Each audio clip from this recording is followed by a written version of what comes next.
through the fire, I could conquer the night. If I can make it, if I try to draw the red light, I could run through the fire, I could conquer the night. If I can make it, if I try to draw the red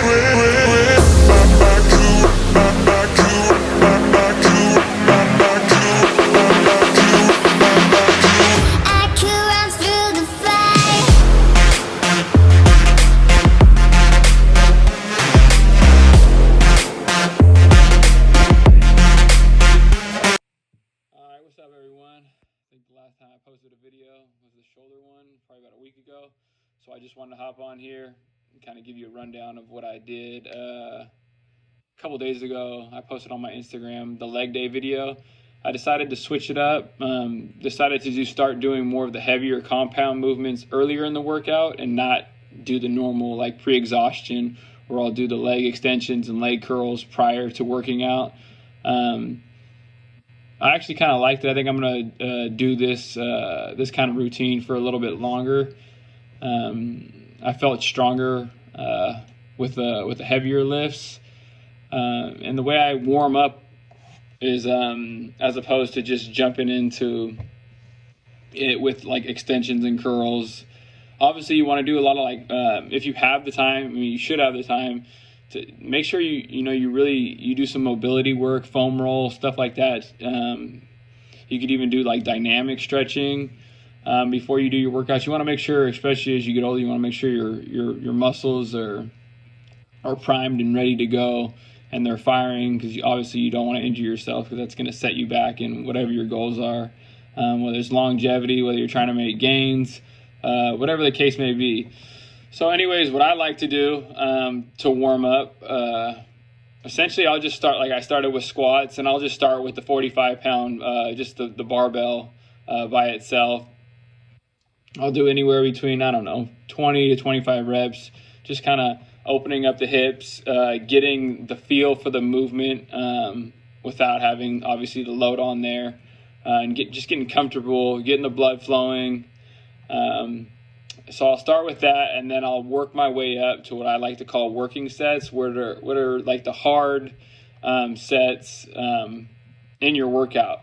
To me, like everything's the build up to the working set.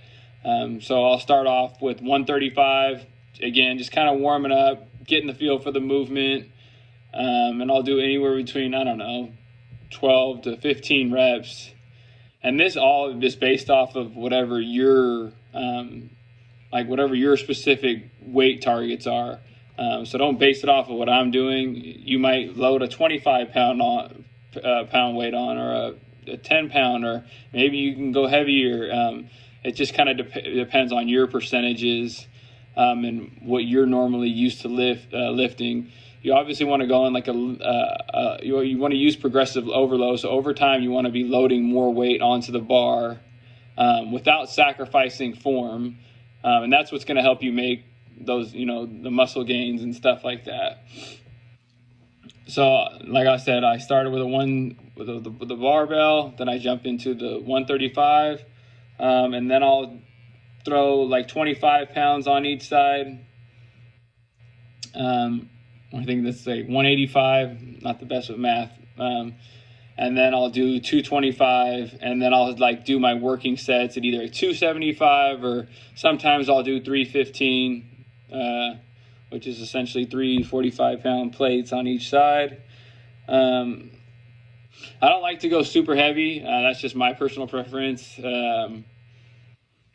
Everybody has their beliefs and stuff like that, which is cool. A lot of guys like to do like more strength-based lifting. Some guys even like to ramp it up, and they can do, high reps with high weight. So, whatever, 405, 515. Some guys are doing it for 10 reps, 10, 12 reps. I don't really, like I said, everybody has their own training kind of programs, and it's based off of what their specific goals are. But, focus on what works for you. Don't really, if you follow somebody on whatever Instagram or YouTube. I think a lot of people follow like fitness influencers, and they see like, oh, I'm gonna do this guy's program and I'm gonna look like this. We all have different genetic makeup, so you could eat exactly like that guy. You could follow his training protocol, other protocols. I'm just messing with you. If you want, but your genetic makeup is geared towards what you're gonna look like. You can definitely grab ideas from people and try to implement them into your training program. But the best way to go about learning how things work for you is to track your progress and to figure out, like I said, what works for you. People can develop plans for you. They can develop programs. And yeah, there's a lot of science behind those plans and those programs. But at the end of the day, you're going to have to do your own case studies on yourself. There's a lot of things that do work, but they might not work for you. And that's where you kind of have to, try different things. Like I said, rep schemes, tempos, like training programs, just training blocks, like how long, you stay with the specific program, deload weeks where you kind of taper it down a little bit to give your body a little more ample time to recover, nutrition, sleep, stress. All those things are determining factors. Genetics are going to play a role on whatever you're trying to accomplish, whether it's muscle gaining, whether it's losing fat. Those will all play into you learning more about, educating yourself more about fitness, health, nutrition, all of the above. Anyways, I kind of went on a little bit of a tangent there. So like I said, I did that with the squats. Then I jumped into what I like to call like my makeshift hack squat, but I use the Smith machine because I don't have access to a hack squat right now. So what I do is I use the Smith machine, and you can do wide stance, narrow stance, whatever. I like to do the narrow stance when I'm putting more emphasis on the quads. And essentially what I'm doing is using the Smith machine. I'm walking out like, I don't know, maybe a couple feet, and I'm literally just sitting back like I'm sitting in a chair. Again, same kind of idea, which I start light. It's kind of irrelevant for me to even say, what I start with. I mean, you can start with quarters, tens, like I said, 35, 45, and then kind of work your way up to your working set, which would be your last set, which could be either your third or your fourth set, which is really going to be the one that's really going to challenge you. And I usually like to do on my working sets like anywhere between 8 to 10 reps. So yeah, I did the squats, the hack machine, Smith machine squats. Then I got into stiff leg deadlifts. You could do it with the barbell, like I've said before. You could do it with the dumbbell. You could do the deficit stiff leg deadlifts, which you add a little bit more of a stretch on your hamstrings. Again, make sure you keep your back. You don't want to round your back. You're basically keeping the bar or the dumbbells. You almost want to drag them across your shin, and you're just hinging at the hip. You get a nice little stretch on your hamstrings at the bottom, and you're just bringing it back up, contracting at the top. I then finished with like walking lunges with dumbbells. Again, you can use barbell, whatever personal preference. You want to switch it up to break up the monotony. You can do reverse lunges by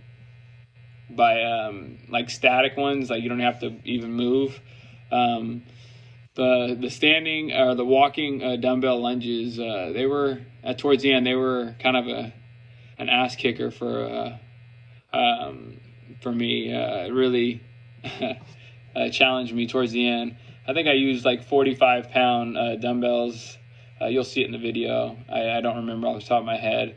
But again, feel free to use whatever way you want to use without sacrificing form. With the dumbbell lunges too, for me, I would say for most, the wider the stride, the more like emphasis it places for me on my hamstrings to my glutes, and then the more narrow the stride, I feel a little bit more in my quads. That kind of the outer quad sweep, especially if you're narrow, and then you're pressing through like almost like not the heel of your foot, but the heel of your foot would be more hamstring dominant, but like the edge of your foot, I don't know the anatomy term for it. And then I did, to finish off the workout, which wouldn't be in the video, was hamstring curls, extensions, again, anywhere between 3 to 4 sets, 10 to 15 reps, whatever you feel comfortable with. And then I did abduction and adduction at the end of the workout too. I think I did 2 sets of each, just to kind of finish off the legs.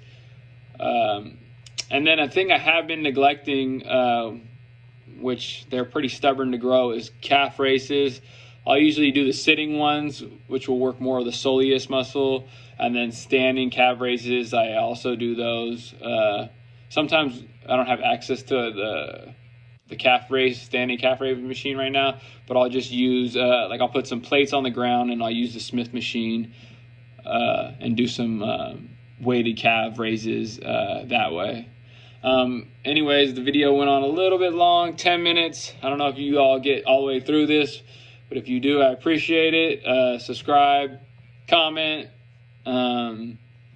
share this with your friends, family. I appreciate some of the commentary. I also appreciate some of the messages I receive. You guys are awesome. But yeah, share the stuff, share the content. Hopefully you guys like it.